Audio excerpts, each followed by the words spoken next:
ओम शांति। आज बाबा के 19 अप्रैल के महावाक्य हैं। बाबा ने कहा, मीठे बच्चे, बेहद बाप के साथ वफादार रहो तो पूरी माइट मिलेगी, माया पर जीत होती जाएगी। प्रश्न है, बाप के पास मुख्य अथॉरिटी कौन सी है, उसकी निशानी क्या है? उत्तर है, बाप के पास मुख्य है ज्ञान की अथॉरिटी। ज्ञान सागर है, इसीलिए तुम बच्चों को पढ़ाई पढ़ाते हैं। आप समान नॉलेजफुल बनाते हैं। तुम्हारे पास पढ़ाई की एम ऑब्जेक्ट है, पढ़ाई से ही तुम ऊंच पद पाते हो। गीत है, बदल जाए दुनिया ना बदलेंगे हम। ओम शांति। भक्त भगवान की महिमा करते हैं। अब तुम तो भक्त नहीं हो, तुम तो उस भगवान के बच्चे बन गए हो। वह भी वफादार बच्चे चाहिए। हर बात में वफादार रहना है। स्त्री की सिवाय पति के अथवा पति की सिवाय स्त्री के और तरफ दृष्टि जाए तो उनको भी बेवफा कहेंगे। अब यहाँ भी है बेहद का बाप, उनके साथ बेवफादार और वफादार दोनों रहते हैं। वफादार बनकर फिर बेवफादार बन जाते हैं। बाप तो है हाईएस्ट अथॉरिटी, ऑलमाइटी है ना, तो उनके बच्चे भी ऐसे होने चाहिए। बाप में ताकत है। बच्चों को रावण पर जीत पाने की युक्ति बतलाते हैं। इसीलिए उनको कहा भी जाता है सर्वशक्तिमान। तुम भी शक्ति सेना हो ना, तुम अपने को भी ऑलमाइटी कहेंगे।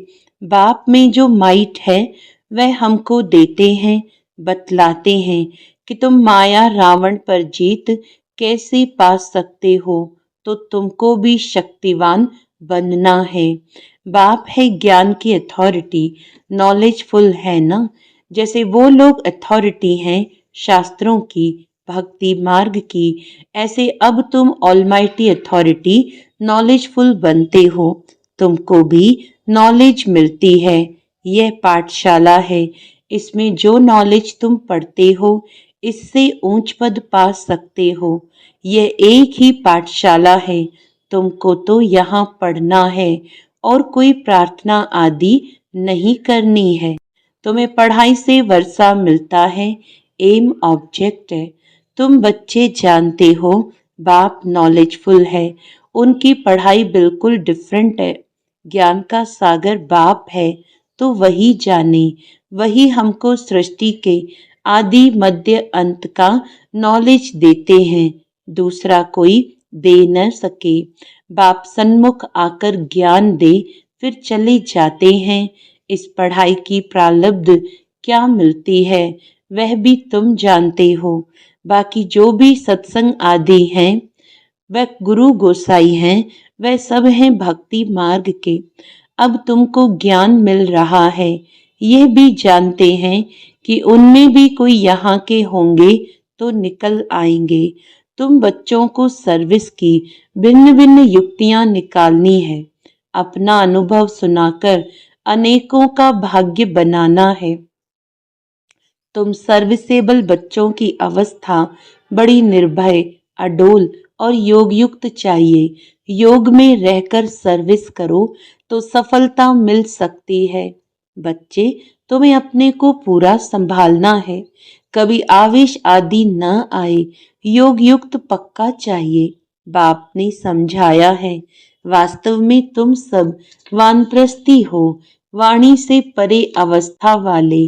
वानप्रस्थी अर्थात वाणी से परे घर को और बाप को याद करने वाले। इसके सिवाय और कोई तमन्ना नहीं। हमको अच्छे कपड़े चाहिए, ये सब हैं छीछी तमन्नाएं। देह अभिमान वाले सर्विस कर नहीं सकेंगे, देही अभिमानी बनना पड़े। भगवान के बच्चों को तो माइट चाहिए, वह है योग की। बाबा तो सभी बच्चों को जान सकते हैं ना।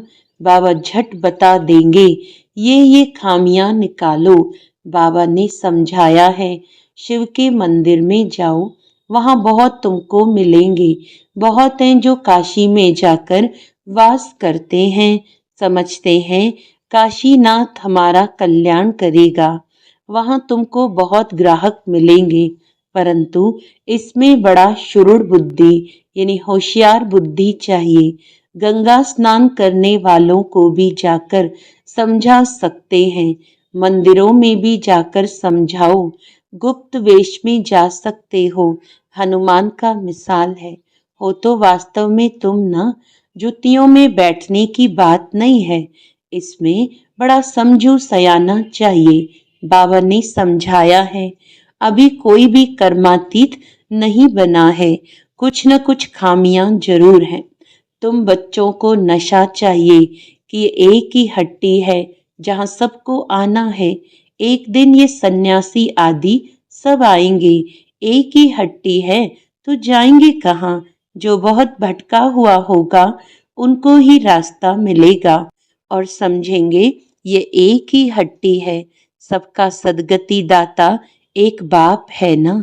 ऐसा जब नशा चढ़े तब बात है, बाप को यही ओना है ना। मैं आया हूँ पतितों को पावन बनाए, शांतिधाम सुखधाम का वर्षा देने। तुम्हारा भी यही धंधा है, सबका कल्याण करना है। ये है पुरानी दुनिया, इनकी आयु कितनी है, थोड़े समय में, थोड़े टाइम में समझ जाएंगे। ये पुरानी दुनिया खत्म होनी है, सभी आत्माओं को ये बुद्धि में आएगा। ये दुनिया की स्थापना, नई दुनिया की स्थापना, तब तो पुरानी दुनिया का विनाश हो। आगे चल फिर कहेंगे बरोबर भगवान यहाँ है, रचयिता बाप को ही भूल गए हैं। त्रिमूर्ति में शिव का चित्र उड़ा दिया है तो कोई काम का नहीं रहा, रचयिता तो वह है ना। शिव का चित्र आने से क्लियर हो जाता है ब्रह्मा द्वारा स्थापना। प्रजापिता ब्रह्मा होगा तो जरूर बीके भी होने चाहिए। ब्राह्मण कुल सबसे ऊंचा होता है, ब्रह्मा की औलाद है। ब्राह्मणों को रचते कैसे हैं ये भी कोई नहीं जानते, बाप ही आकर तुमको शूद्र से ब्राह्मण बनाते हैं। यह बड़ी पेचीली बातें हैं, बाप जब सन्मुख आकर समझाए तब समझे।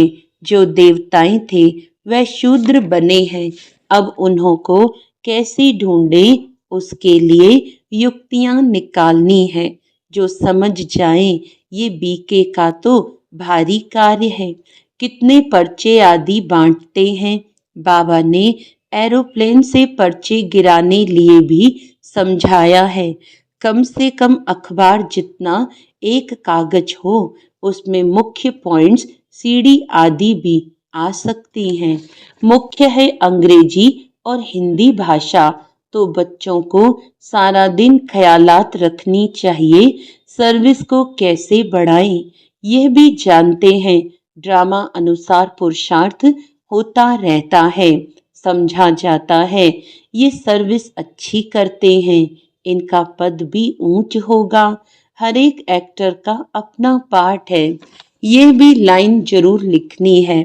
बाप भी इस ड्रामा में निराकारी दुनिया से आकर साकारी शरीर का आधार ले पार्ट बजाते हैं। अभी तुम्हारी बुद्धि में है कौन कौन कितना पार्ट बजाते हैं, तो ये लाइन भी मुख्य है, सिद्ध कर बतलाना है।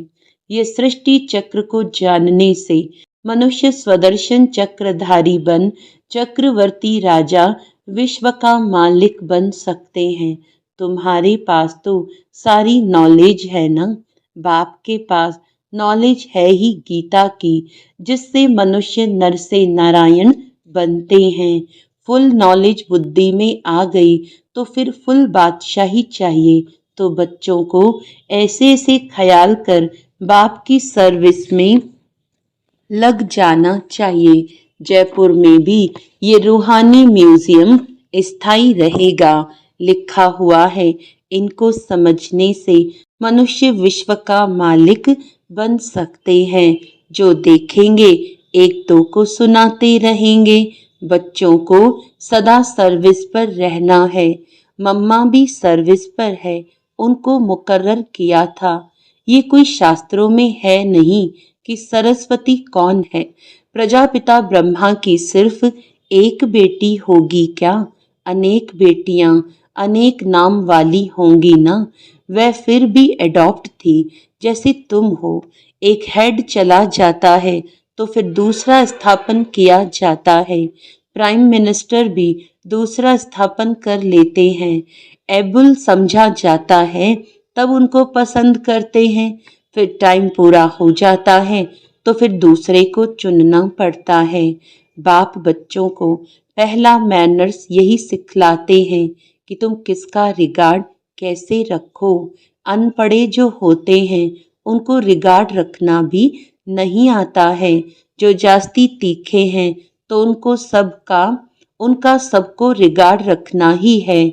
बड़ों का रिगार्ड रखने से वह भी सीख जाएंगे। अनपढ़े तो बुद्धू होते हैं। बाप ने भी अनपढ़ों को आकर उठाया है। आजकल फीमेल को आगे रखते हैं। तुम बच्चे जानते हो, हम आत्माओं की सगाई परमात्मा के साथ हुई है।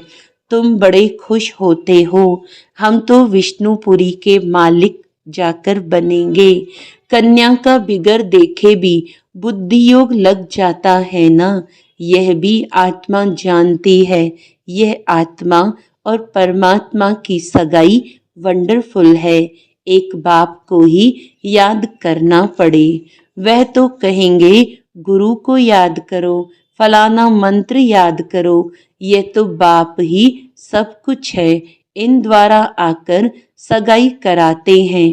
कहते हैं मैं तुम्हारा बाप भी हूँ, मेरे से वर्षा मिलता है। कन्या की सगाई होती है तो फिर भूलती नहीं है। तुम फिर भूल क्यों जाते हो? कर्मातीत अवस्था को पाने में टाइम लगता है। कर्मातीत अवस्था को पाकर वापस तो कोई जा न सके।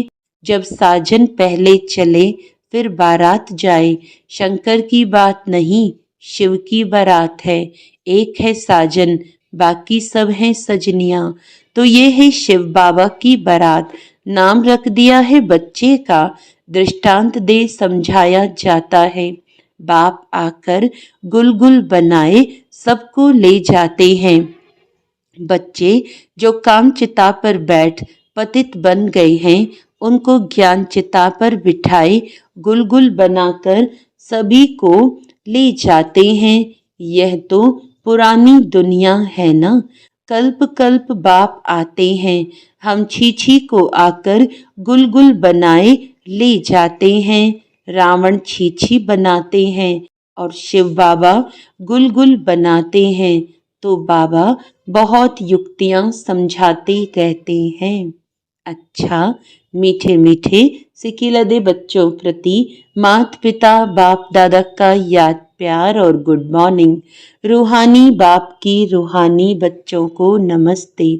हम रूहानी बच्चों की रूहानी बाप दादा को याद प्यार गुड मॉर्निंग, नमस्ते नमस्ते नमस्ते जी।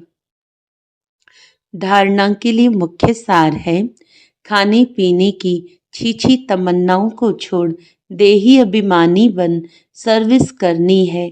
याद से माइट यानी शक्ति ले निर्भय और अडोल अवस्था बनानी है। जो पढ़ाई में तीखे होशियार हैं उनका रिगार्ड रखना है। जो भटक रहे हैं उनको रास्ता बताने की युक्ति रचनी है। सबका कल्याण करना है। वरदान है, अपने महत्व व कर्तव्य को जानने वाले सदा जागती ज्योत भव। आप बच्चे जग की ज्योति हो। आपके परिवर्तन से विश्व का परिवर्तन होना है। इसीलिए बीती सो बीती कर अपने महत्व व कर्तव्य को जानकर सदा जागती ज्योत बनो। आप सेकंड में स्व परिवर्तन से विश्व परिवर्तन कर सकते हो। सिर्फ प्रैक्टिस करो। अभी अभी कर्म योगी, अभी अभी कर्मातीत स्टेज। जैसे आपकी रचना कछुआ सेकंड में सब अंग समेट लेता है, ऐसे आप मास्टर रचता समेटने की शक्ति के आधार से सेकंड में सर्व संकल्पों को समाकर एक संकल्प में स्थित हो जाओ। स्लोगन है, लवलीन स्थिति का अनुभव करने के लिए स्मृति विस्मृति की युद्ध समाप्त करो। अच्छा, मातेश्वरी जी के मधुर महावाक्य। आधा कल्प ज्ञान ब्रह्मा का दिन और आधा कल्प भक्ति ब्रह्मा की रात। आधा कल्प है ब्रह्मा का दिन, आधा कल्प है ब्रह्मा की रात। जब रात पूरी हो सवेरा आना है। अब परमात्मा आकर अंधियारा की अंत कर सोजरे की आदि करता है। ज्ञान से है रोशनी, भक्ति से है अंधियारा। गीत में भी कहते हैं, इस पाप की दुनिया से दूर कहीं ले चल, चित चैन जहां पावे। यह है बेचैन दुनिया, वहां जहां चैन नहीं है। मुक्ति में न है चैन न है बेचैन, सतयुग त्रेता है चैन की दुनिया। जिस सुख धाम को सभी याद करते हैं, तो अब तुम चैन की दुनिया में चल रहे हो। वहां कोई अपवित्र आत्मा जा नहीं सकती। वह अंत में धर्मराज के डंडे खाए कर्म बंधन से मुक्त हो शुद्ध संस्कार ले जाते हैं, क्योंकि वहां न अशुद्ध संस्कार होते न पाप होता है। जब आत्मा अपने असली बाप को भूल जाती है, तो ये भूल भुलैया का अनादि खेल हार जीत का बना हुआ है। इसीलिए अपने अपन इस सर्वशक्तिवान परमात्मा द्वारा शक्ति ले विकारों के ऊपर विजय पहन 21 जन्मों के लिए राज्य भाग्य ले रहे हैं। अच्छा, आज का अव्यक्त इशारा है, मुझ रूह का करावनहार वह सुप्रीम रूह है। करावनहार के आधार पर मैं निमित्त करने वाला हूँ। मैं करनहार, वह करावनहार है। वह चला रहा है, मैं चल रहा हूँ। हर डायरेक्शन पर मुझ रूह के लिए संकल्प, बोल और कर्म में सदा हजूर हाजिर है। इसीलिए हजूर के आगे सदा मैं रूह भी हाजिर हूँ। सदा इसी कंबाइंड रूप में रहो। अच्छा, ओम शांति।